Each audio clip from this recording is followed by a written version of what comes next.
বিসমিল্লাহির রহমানির রহিম।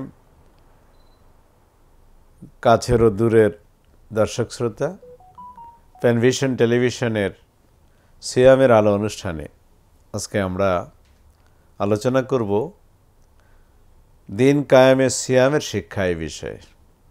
আমরা সবাই জানি যে দিন পৃথিবীতে আসছে দিন কায়েম করার জন্যই। দিন মানে ইসলাম।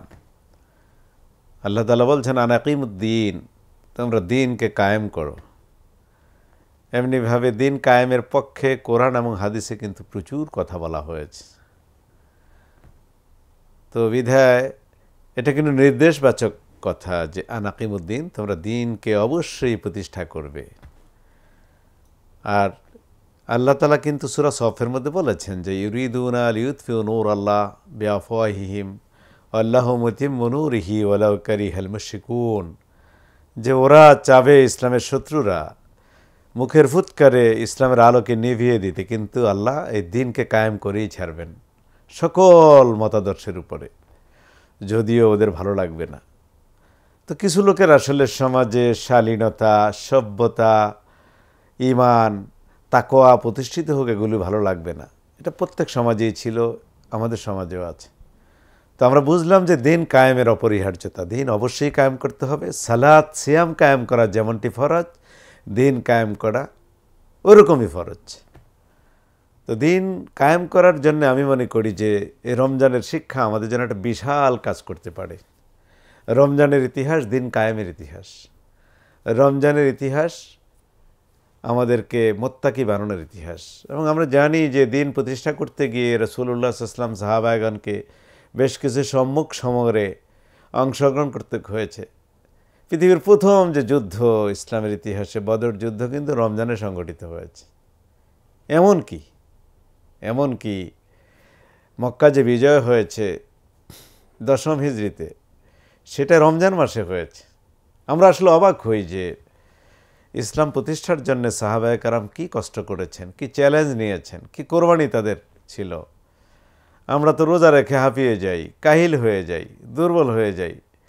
আর তারা অস্ত্র হাতে যুদ্ধ করেছে, তো অসম যুদ্ধ, দিন প্রতিষ্ঠার জন্য অসম যুদ্ধ করেছেন। বদরের যুদ্ধের সংখ্যাটা আমরা দেখি, মুসলমান 313 জন, কাফের 1000।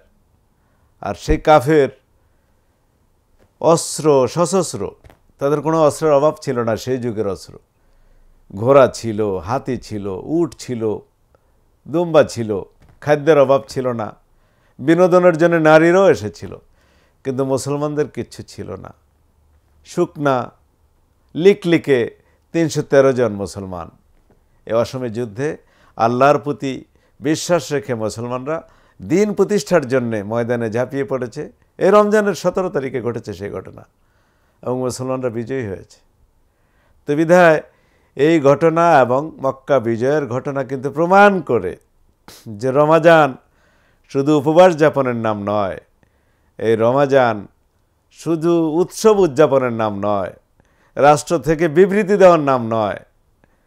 এই রমাজান ইসলাম প্রতিষ্ঠা করার জন্যে 12 মাসের মধ্যে সবচেয়ে মোক্ষম মাস। বিধায় আমরা চলুন এই রোজার এই শিক্ষাকে কাজে লাগিয়ে বাংলাদেশ সহ পৃথিবীর অন্যান্য দেশে যেখানে এখনও দিন কায়েম হয়নি, ইসলাম প্রতিষ্ঠিত হয়নি, সেসব জায়গায় ইসলাম প্রতিষ্ঠার জন্যে ব্যক্তিগত উদ্যোগে, সামাজিক উদ্যোগে, রাষ্ট্রীয় উদ্যোগে আমরা কাজ করি। এবং মানুষের যে মুক্তি, সে মুক্তি, মানুষের সফলতা কিন্তু ইসলাম প্রতিষ্ঠার আগে আসবে না। আমরা দেখেছি তো, অন্য সব কিছু আমরা দেখেছি। তো রমজানকে আমরা সুন্দরভাবে কাজে লাগাইতে পারি। এই জন্যে যেখানে যেখানে আমরা আলোচনা করব, এই কেন্দ্রিক আলোচনা করব। আমরা যেখানে ইফতার মাহফিল করব, সেখানেও এই কেন্দ্রিক মাহফিল হবে, কথাবার্তা হবে। আর ইসলামের যে সৌন্দর্য, ইসলাম যে কত বড় নেয়ামত, সে সৌন্দর্যটুকু তো আমরা দেখতে পাই নাই। আর ইসলাম প্রতিষ্ঠিত হওয়ার আগে আসলে ইসলামের সৌন্দর্য পরিপূর্ণ দেখা সম্ভব নয়।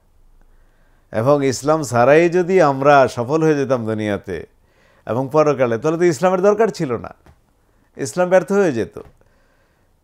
এই আমাদের অশান্তি, আমাদের অনৈক্য, আমাদের ঝগড়া বিবাদ, এটি প্রমাণ করে যে ইসলাম দরকার।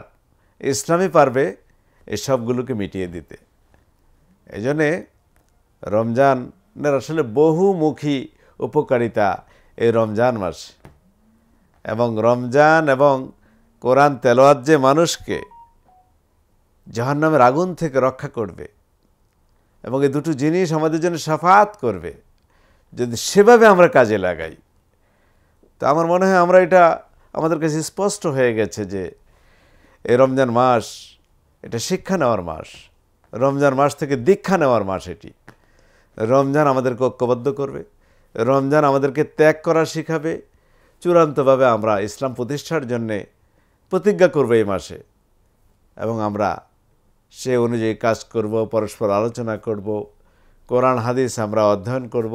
লক্ষ্য থাকবে একটাই, আল্লাহকে খুশি করব, আর আমাদের উদ্দেশ্য থাকবে দুনিয়ার বুকে আমরা ইসলাম প্রতিষ্ঠা করব। তো আসুন প্রিয় ভাই এবং বোনেরা যারা শুনছেন এবং দেখছেন, আমরা ঐক্যবদ্ধ হই, আমরা কোরআন বোঝার চেষ্টা করি, হাদিস বোঝার চেষ্টা করি, চূড়ান্তভাবে সমাজে ইসলাম প্রতিষ্ঠার জন্যে আমরা উদ্যোগী হই, চেষ্টা করি। আল্লাহ তাআলা আমাদের রোজাকে কবুল করুন, আমাদের নামাজকে কবুল করুন, আমাদের কোরআন তেলাওয়াতকে কবুল করুন, আমাদের ইফতার, সাহারি, তারাবিকে কবুল করুন। আসসালামু আলাইকুম ওয়া রাহমাতুল্লাহি ওয়া বারাকাতুহু।